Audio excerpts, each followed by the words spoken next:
anak-anak hebat. Assalamualaikum warahmatullahi wabarakatuh. Kembali lagi pada tayangan kesayangan kita, Rumah Ilmu. Saling bantu, saling jaga, cari ilmu di rumah saja. Oke, pembelajaran kita hari ini harus diawali dengan berdoa terlebih dahulu. Mari kita berdoa bersama-sama menurut agama dan kepercayaan kita masing-masing. Berdoa dimulai.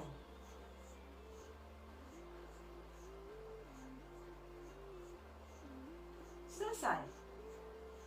Nah, pembelajaran seni budaya hari ini dengan Ibu ya.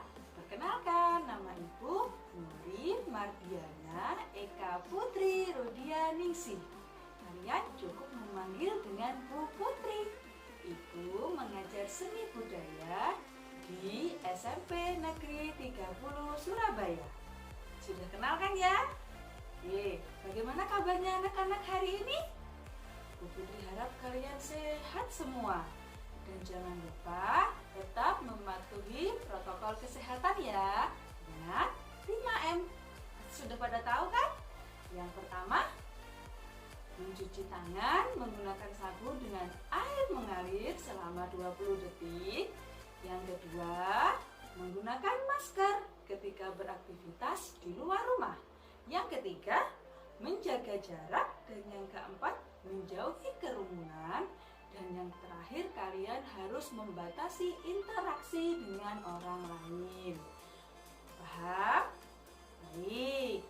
Sebelum Bu Putri mulai menerangkan materi hari ini, jangan lupa disiapkan buku tulis dan alat tulisnya untuk mencatat materi yang Bu Putri sampaikan, agar nanti ketika guru di sekolah kalian menyampaikan materi yang sama, kalian akan jauh lebih mudah memahami. Oke, sudah ya? Materi pembelajaran seni budaya kita hari ini adalah ragam hias pada bahan buatan.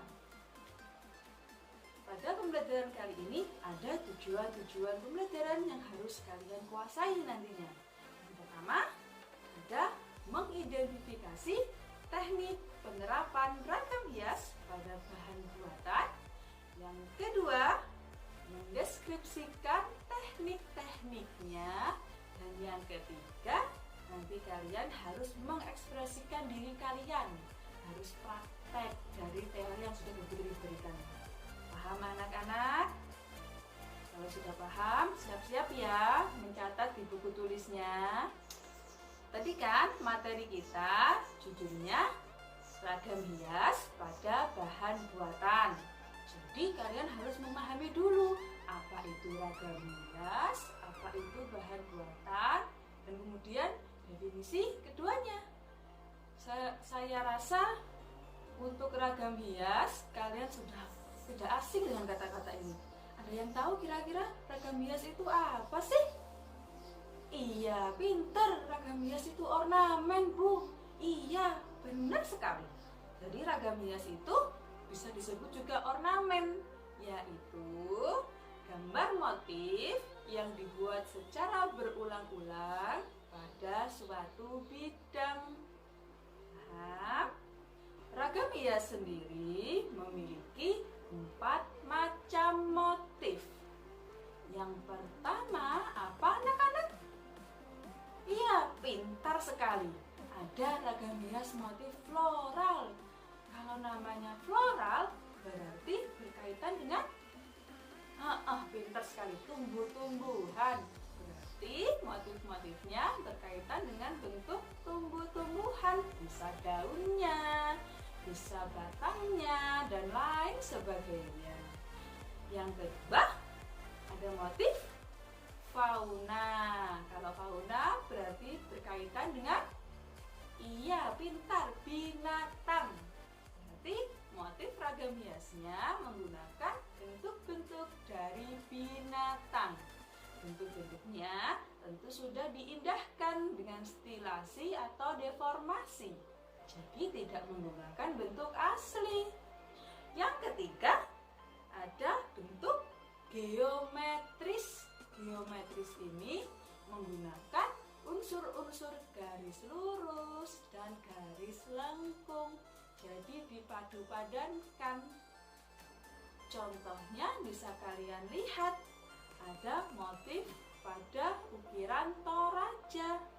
Kalau yang floral tadi apa? Ayo tayangannya, ada contoh apa tadi? Masih ingat?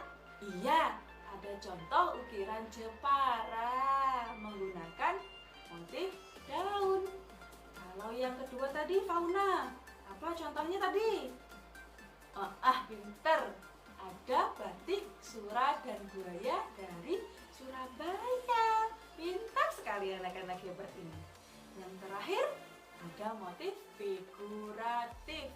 Figuratif ini berarti motifnya menyerupai sosok manusia seperti kita, tetapi tidak dibuat realis gambarnya. Seperti tadi, gambarnya hanya dideformasi, diambil garis-garis besarnya saja. Bagaimana anak-anak? Sudah bertambahkah wawasan kalian tentang ragam hias? Kalau sudah, Bu Putri lanjutkan ke bahan buatan. Kalau bahan buatan berarti sudah pasti yang membuat adalah manusia. Berarti bahan buatan adalah bahan-bahan yang dibuat oleh manusia, baik menggunakan tangan secara manual atau menggunakan mesin. Bahan buatan ini banyak sekali macamnya. Yang pertama ada tekstil. Tekstil ini ditenun dari benang-benang. Benang-benangnya bisa dari binatang seperti sutra dan lain sebagainya. Kemudian berikutnya yang kedua ada logam. Logam ini diolah dari bahan-bahan alam. Jadilah tembaga, kuningan, dan lain sebagainya. Setiap logam-logam ini memiliki tingkat kekerasan yang berbeda. Seperti tembaga jauh lebih lunak daripada kuningan. Sampai di sini ada yang kurang paham anak-anak? Menarik kan materinya? Oke, masih banyak macam-macam bahan buatan berikutnya akan diterangkan di segmen kedua. Jangan lupa disiapkan buku catatan kalian. Oke? Jangan kemana-mana, tetap di Rumah Ilmu.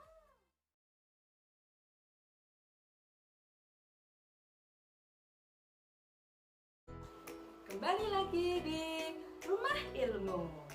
Nah, di segmen 1 tadi, Budi sudah menerangkan apa saja? Iya, ragam hias dan macam-macam ragam hias. Ada 4. Apa saja tadi? Floral, fauna, geometris, sama yang terakhir figuratif. Berikutnya, Budi juga sudah menerangkan 2 macam jenis bahan buatan. Apa saja? Ya, tekstil dan logam. Nah, berikutnya jenis bahan buatan yang ketiga, ada yang tahu? Ya, kaca. Kaca yang biasa diaplikasikan ragam hias bisa berbentuk datar ataupun lengkung, contohnya botol. Kalau yang datar, kalian pernah kan menjumpai jendela-jendela rumah yang ada gambar-gambarnya? Itu termasuk ragam hias pada kaca. Yang keempat, ada kayu. Kayu memang bahan alami. Yang dimaksud kayu bahan buatan adalah hasil kreasi dari kayu. Contoh mudahnya ada topeng. Yang kelima, ada keramik. Keramik berasal dari tanah liat yang dipanggang. Tanah liat sifatnya lentur dan mudah dibentuk. Setelah dipanggang, dia akan bersifat keras dan mudah pecah. Paham? Baik, yang terakhir ada bahan plastik. Bahan ini sangat dianjurkan untuk pengaplikasian ragam hias. Kenapa anak-anak? Ada yang tahu? Iya, tujuannya untuk membantu mendaur ulang sampah dan melestarikan lingkungan kita. banyak berkurang dan bermanfaat juga. Jadi kesimpulannya apa? Untuk ragam hias pada bahan buatan, ada yang bisa? Iya, pintar.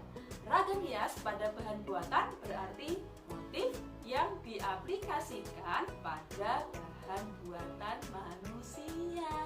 Pintar sekali.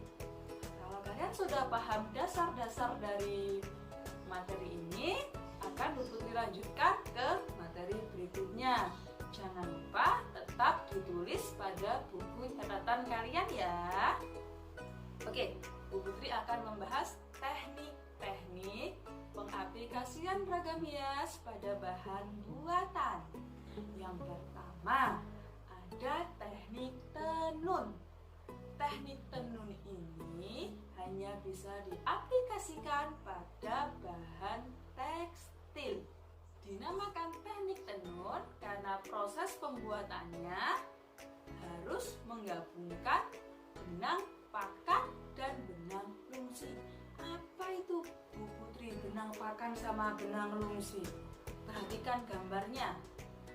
Yang warna biru itu namanya benang pakan, yang warna merah namanya benang lungsi. Bu, saya masih bingung, gambarnya kurang jelas. Oke, perhatikan gambar berikutnya. Yang garis kuning adalah lungsi, yang warna biru adalah benang pakan. Jadi benang lungsi ini sudah pakem, tidak bisa dirubah-rubah. Yang bisa dirubah dan bergerak adalah benang pakan, yang biasanya menentukan motif karena warnanya berwarna-warni. Sudah paham anak-anak? Oke, pintar sekali. Teknik tenun ini bisa dilakukan secara tradisional, seperti ini mesinnya, besar sekali ya mesinnya, atau sekarang lebih mudah dengan teknik tenun. Kalau menggunakan mesin, tentu pengerjaannya akan jauh lebih cepat. Tapi untuk harga jual tradisional tentu akan jauh lebih mahal. Berikutnya, yang kedua, ada teknik sulam. Teknik sulam ini yaitu memasukkan benang atau pita ke dalam sebuah jarum, kemudian menyulamkannya pada sebuah kain. Bu Putri rasa di antara kalian ada yang pintar menyulam. Nah, sebelum kalian belajar sulam, harus ada 4 teknik dasar sulam yang wajib kalian ketahui dan kalian kuasai. Perhatikan gambar-gambarnya agar kalian mengerti. Yang pertama ada tusuk jeluncur. Yang kedua ada tusuk tikam jejak. Yang ketiga ada tusuk veston. Tusuk veston ini biasanya digunakan untuk menjahit kain flanel. Yang keempat ada tusuk flanel sendiri, seperti tusuk silang tapi berbeda ukurannya.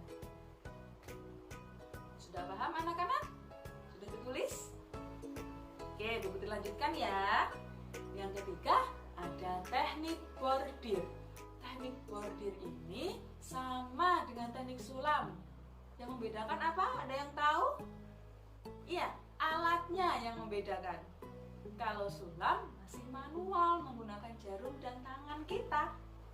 Kalau bordir menggunakan jarum dan mesin. Mesinnya seperti mesin jahit.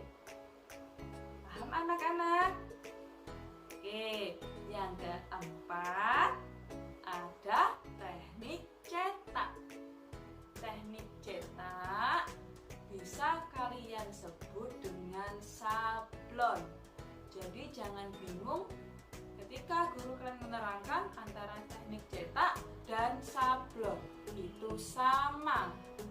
Pengaplikasiannya bisa dilakukan pada tekstil. Dalam teknik sablon, desain ragam hias yang sudah kalian buat dipindahkan pada sebuah screen dengan menggunakan media kertas kalkir. Dari screen tersebut barulah bisa digunakan untuk mencetak pada kaos atau menyablon. Satu buah screen bisa digunakan untuk beberapa kali cetak. Teknik sablon pun sekarang juga sudah modern. Ada yang manual, ada yang menggunakan mesin. Bedanya, kalau kita mengerjakan 100 desain atau mungkin 1000 desain, bisa menggunakan manual, tapi tentu waktunya lebih lama. Kalau menggunakan mesin, akan jauh lebih cepat. Hasilnya bagus mana, Bu Putri? Sama bagus semua, tergantung bahannya. Oke, bagaimana materi dari Bu Putri? Menarik bukan? Sudah ada 4 teknik yang diterangkan.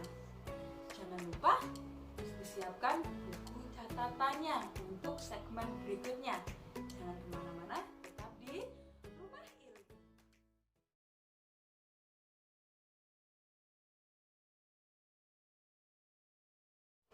Kembali lagi di Rumah Ilmu.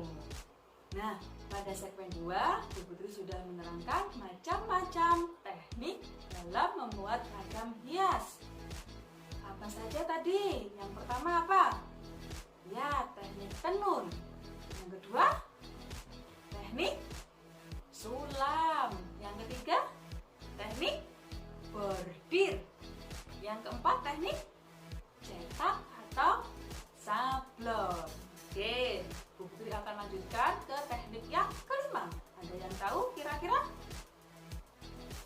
Iya, teknik lukis. Ayo ditulis dulu di buku catatannya biar tidak lupa. Yang kelima, teknik lukis. Jadi melukis itu bisa pada media apapun. Contohnya bisa masker, bisa botol bekas sirup, dan lain sebagainya. Bahan-bahannya pun bisa disesuaikan dengan medianya. Contohnya, kalau kalian mau melukis pada kain, pada kaos, masker, atau pada botol kaca, bisa menggunakan cat akrilik. Atau kalian mau melukis pada sebuah topeng kayu, kalian bisa menggunakan cat akrilik atau cat kayu. Semua kembali kepada kebutuhan kita masing-masing. Perlu juga diperhatikan tingkat kecepatan kering pada cat yang kalian gunakan. Cat yang paling cepat kering tentu cat akrilik, karena pencairannya hanya menggunakan air. Kalau cat besi atau kayu tentu akan lebih lama, karena pencairnya bukan air. Paham anak-anak? Oke, lanjut. Yang terakhir ada teknik batik. Teknik batik yaitu proses penutupan malam pada motif yang sudah dibuat, kemudian diwarna dengan warna tertentu. Setelah itu baru melalui proses ngelorot namanya untuk menghilangkan malam. Setelah malam dihilangkan, baru motifnya akan muncul. Lihat gambar yang Bu Putri contohkan. Yang warna putih adalah bidang yang diberi malam. Yang warna biru berarti yang diberi warna. Setelah proses melorot, baru warna putih ini akan tampil. Paham anak-anak? Seru ya batik ya? Seru sekali. Nah, batik sendiri juga bermacam-macam tekniknya. Yang pertama, kalian pasti sudah tahu. Iya, teknik batik tulis. Namanya batik tulis berarti menggunakan canting. Canting ini alat untuk mengaplikasikan malam. Jadi bentuknya seperti mangkok kecil gitu. Dilihat di gambarnya ada contohnya, namanya canting gitu. Yang kedua ada teknik batik cap. Pada dasarnya teknik ini sama dengan batik tulis tadi. Yang membedakan alat untuk pengaplikasian malamnya. Kalau batik tulis menggunakan canting, batik cap berarti iya tentu menggunakan cap. Cap ini terbuat dari tembaga. Motifnya dibuat sesuai keinginan si pengrajin batik. Pada prakteknya, para pengrajin sering mengkolaborasikan dua teknik ini, yaitu cap dan tulis untuk mendapatkan hasil yang maksimal. Yang ketiga, ada batik colet. Batik colet ini menggunakan kuas. Kuasnya untuk apa, Bu Putri? Kan bukan melukis. Batik colet ini juga disebut dengan batik lukis karena pengaplikasian malamnya menggunakan kuas dan pengaplikasian warnanya juga menggunakan kuas, makanya disebut batik lukis. Lihat contoh gambarnya. Jadi seperti itu. Kuasnya juga kuas tertentu karena malam itu panas, mudah menghilangkan kuas yang kita gunakan, lama-lama bisa habis kuasnya. Paham anak-anak? Yang terakhir ada batik printing. Apa sih batik printing itu? Batik printing berarti batik yang teknik pembuatannya menggunakan mesin printing. Kalian tentu punya di rumah batik printing banyak sekali. Contoh yang paling mudah adalah seragam batik sekolah kalian. Itu namanya batik printing. Jadi tidak menggunakan malam sama sekali. Sekali cetak langsung keluar motifnya dan bisa diproduksi secara banyak dalam waktu yang singkat. Tentunya harga jualnya berbeda jauh dengan batik tulis dan batik cap. Batik printing ini harganya mudah dijangkau oleh masyarakat. Nah, materinya Bu Putri cukup sampai di sini. Sudah penuh kan buku catatannya? Jangan lupa, setelah ini ada video menarik yang harus kalian saksikan. Oke? Saksikan video berikut ini.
melukis masker dan melukis pada botol. Baiklah anak-anak, cukup sekian materi dari Bu Putri hari ini. Jangan lupa buku catatannya disimpan agar ketika guru di sekolah kalian menerangkan materi yang sama, kalian akan memahami dengan jauh lebih mudah. Bu Putri ingatkan kembali, tetap patuhi protokol kesehatan 5M.